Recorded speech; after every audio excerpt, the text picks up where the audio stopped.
Praise lord. దేవుని నామమునకు మహిమ కలుగును గాక. యేసయ్య నామం పేరిట మీ అందరికీ ప్రత్యేకమైన వందనాలు తెలియజేస్తూ ఉన్నాను. ఈ ఉదయకాల సమయం ముందు వాక్యంలోనికి వెళ్దాం. ప్రార్థన. కృపామయడానికి స్తోత్రాలు ప్రభా, ఈ ఉదయకాల సమయాన నీ వాక్కును వాగ్దానమును విని గ్రహించగలిగే కృప మాకు దయచేయమని యేసయ్య నామమును అడుగుచున్నాము తండ్రి, ఆమేన్. దేవుని వాక్యంలోనికి మనము వెళ్దాం. జెఫన్యా గ్రంథం 3వ అధ్యాయం 15వ వచనాన్ని మనము చదువుకుందాం. తాను మీకు విధించిన శిక్షను యెహోవా కొట్టువేసి ఉన్నాడు.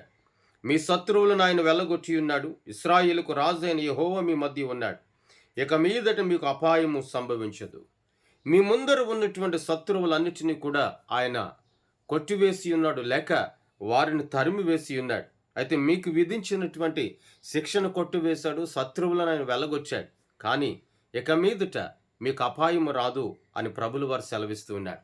ప్రియ దేవుని బిడ్డ, దేవుని ఎరిగి దేవుని స్తుతించుచు ఉన్నటువంటి నీ ఆత్మీయమైనటువంటి జీవితంలో ఎన్నో అపాయాలు, ఎన్నో నిందలు నీ చుట్టూ నిన్ను కలవరపరచుచు, నీ చుట్టూ కూడా అవి ఒక రక్షణ కవచంగా అంటే సాతానుడు వాని యొక్క ఆలోచన, వాని తలంపు ఏమిటి అంటే, వాడు విధించుచున్నటువంటి ప్రతి విధమైనటువంటి కలవరము కానీ కలత కానీ అది ఆత్మీయునికి రక్షణ కవచం అనుకుంటాడు. కానీ నిజమైన ఆత్మీయుడు అనుకుంటాడు అవి సాతాను పెట్టే ప్రలోభాలు, లేక సాతాను పెట్టే ఆ దుష్ట శక్తులు నా చుట్టూ కూడా నా ముందర ఉండకూడదు అని ఆలోచిస్తూ ఉంటాడు. కానీ ఇశ్రాయేలుతో, ఆనాడు ఇశ్రాయేలు ప్రజలతో దేవుడైన యెహోవా సెలవిస్తూ ఉన్నాడు, మీకు ఇక అపాయం ఏమీ కూడా రాదు. నిజమే కదా. ఎందుకు అపాయం రాదు అంటే, ఆయన తోడై ఉన్నాడు, ఆయన నడిపించుచున్నాడు, ఆయన నిన్ను ఆదరిస్తూ ఉన్నాడు. బంధకములో పడి ఉన్నప్పుడు కానీ, చిక్కులలో పడి ఉన్నప్పుడు కానీ, లేక ఆవేదనల చేత నువ్వు అల్లాడిపోతున్నటువంటి సమయంలో కూడా నేను ఆరాధించుచున్న నా దేవుడు నీకు తోడై ఉన్నాడు.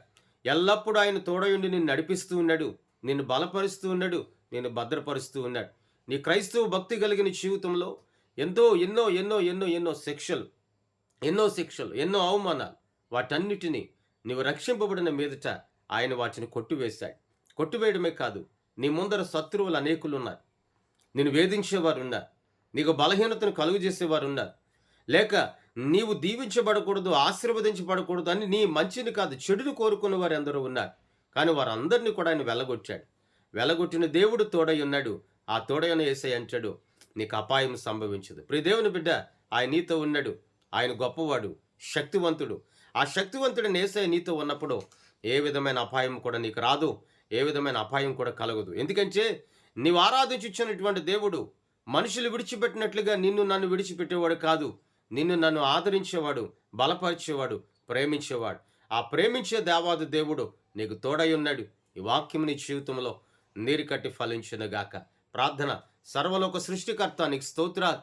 ఈ ఉదయకాల సమయమందు నీ వాక్యమును వినిన ప్రతి ఒక్కరిని మీరు దర్శించండి అయా, ఆదరించండి, బలపరచండి. శిక్షను కొట్టువేసి ఉన్నావు, శత్రువులను వెలగొచ్చి ఉన్నావు, అపాయం సంభవించదని సెలవిచ్చావు. ఈ వాగ్దానం ప్రతి ఒక్కరి జీవితంలో నీరు కట్టి ఫలించునుగాక.